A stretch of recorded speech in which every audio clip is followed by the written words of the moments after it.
last week I did a top 5 video of my favorite Christmas movies. Well, I know some of y'all are wondering, why didn't you put this one on? I'll tell you why. I'll tell you why. Because it would have been an honorable mention, but I didn't have enough time to add it as an honorable mention. This is How the Grinch Stole Christmas, 2000.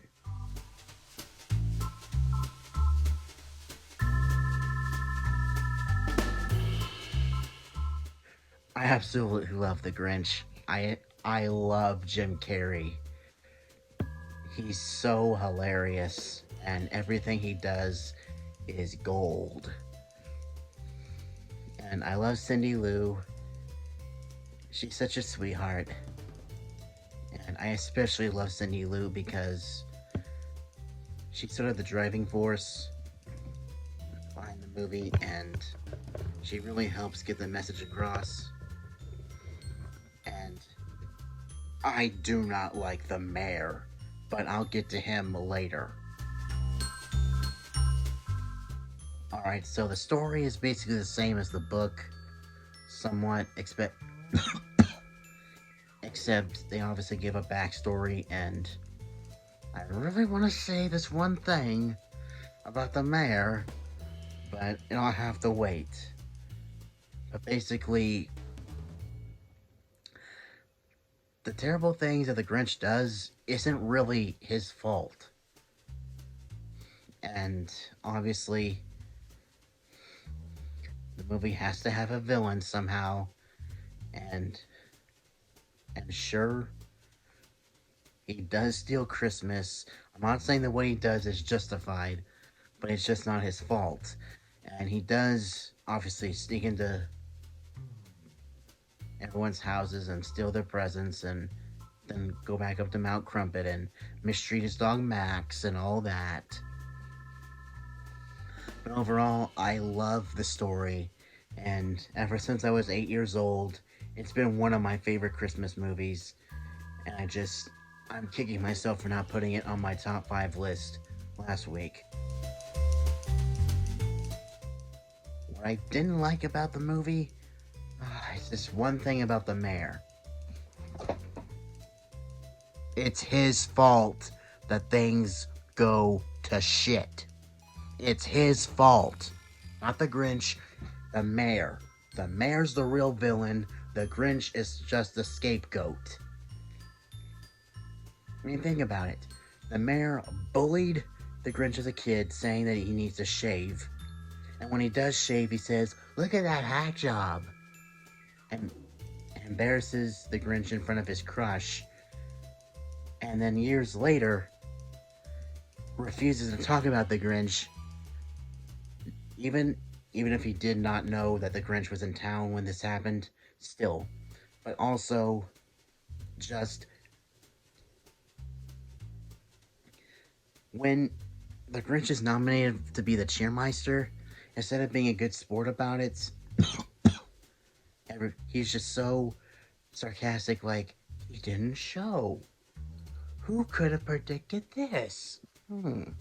Like all up in your face, like, I told you this would happen. I told you. It's just like such a.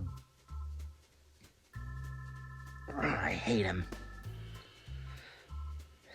Not only that, when the Grinch is about to be crowned the cheermeister and get his reward, not only does the mayor bring up the incident when they were kids by giving him an electric razor, but he laughs it off like it's a joke, like, good times, good times. But then he proposes to Martha May, who the Grinch has always had feelings for. Not just in front of the Grinch, but the entire freaking town, which, that's fine, propose to your girlfriend however you want. But then he says, if you say yes, not only will I give you riches and endless possessions, but you also get this brand new car. Basically saying, yeah, if you don't say yes, you have nothing.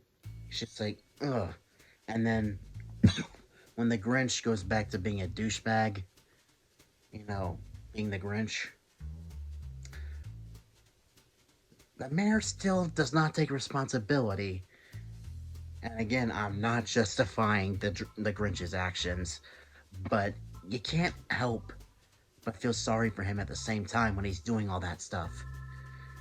And of course, Jim Carrey does make every situation humorous. And at the end, when the lesson is learned and the Grinch returns the presents, the mayor is still a sourpuss. Sure, he shakes the Grinch's hand, saying no hard feelings, but still. Man, I hate the mayor. Okay, to wrap this up, this movie has always been one of my favorite Christmas movies, and I love watching it. And I was actually just watching it today with my dad. I told him, no matter how old I get, my love for this movie never goes away. And apparently a lot of people agree with me, because a lot of people say that this is their favorite Christmas movie. I hope y'all enjoyed this video. I hope y'all had a very Merry Christmas. And until next week, stay awesome and stay positive, everyone. Bye, and Merry Christmas.